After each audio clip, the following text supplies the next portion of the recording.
મેઘરજમાં ખેડૂતોની સહન શક્તિ હવે તમામ સીમા પાર કરી રહી છે। છેલ્લા 15 દિવસથી ખાતર માટે ધક્કા ખાઈ રહેલા ખેડૂતોએ સંઘ વિતરણ સેન્ટર પર એવો તોફાન મચાવ્યો કે ગોડાઉનનું લોક જ તોડી નાખ્યું। દરરોજ ગોડાઉન પાસે આશા રાખીને ઉભા રહેતા ખેડૂતોએ જ્યારે સંઘ કાર્યાલય પર રજાનું બોર્ડ જોયું ત્યારે તેમનો રોષ ફાટી નીકળ્યો। ખેડૂતોનો આરોપ ન માત્ર ગંભીર છે પણ તંત્રની કાર્યશૈલી પર સીધી આંગળી ચીંધે છે।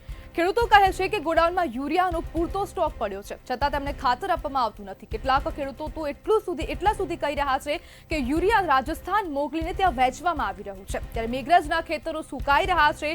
યુરિયા ખાતરની અછત, વિલંબ અને અનિયમિતતાઓએ એના કારણે ખેડૂતોમાં ભારે અસંતોષ પ્રવર્તી રહ્યો છે। આ પરિસ્થિતિ સંઘની કામગીરી અને વ્યવસ્થાપન પર ગંભીર પ્રશ્નો ઊભા કરી રહી છે અને ખેડૂતોનો પ્રશ્ન છે કે ક્યાં સુધી હવે ખેડૂતોને ધરમના ધક્કા ખવડાવવામાં આવશે, ક્યાં સુધી યુરિયા ખાતરનો જે જથ્થો છે તેને ગોડાઉનમાં જ સાચવી રાખવામાં આવશે। અને પ્રશ્ન પણ તંત્રને થઈ રહ્યા છે કે 15 દિવસ સુધી ખેડૂતોને રાહ શા માટે જોવી પડી રહી છે।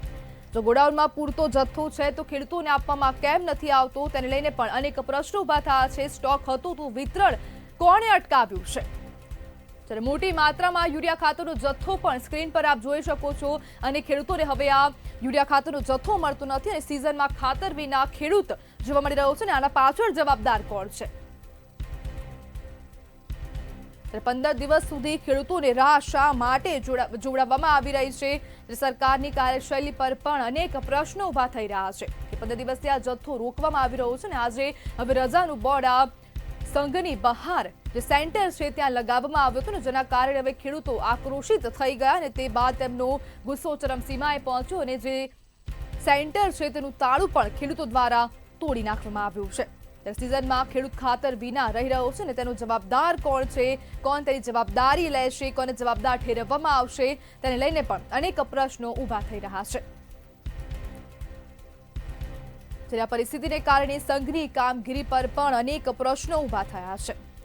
કેમ 15 દિવસથી આ સ્ટોકને અટકાવી રાખવામાં આવ્યો છે? ખેડૂતોને આ ખાતરનું વિતરણ કેમ કરવામાં આવતું નથી? એક બાજુ કમોસમી વરસાદનો માર અને બીજી બાજુ હવે ખેડૂતોને જ્યારે રવિ સિઝનના વાવેતર માટે ખાતરની તાતી જરૂરિયાત છે તે સમયે પણ હવે ખેડૂતોને આ યુરિયા ખાતરથી વંચિત રાખવામાં આવી રહ્યું છે।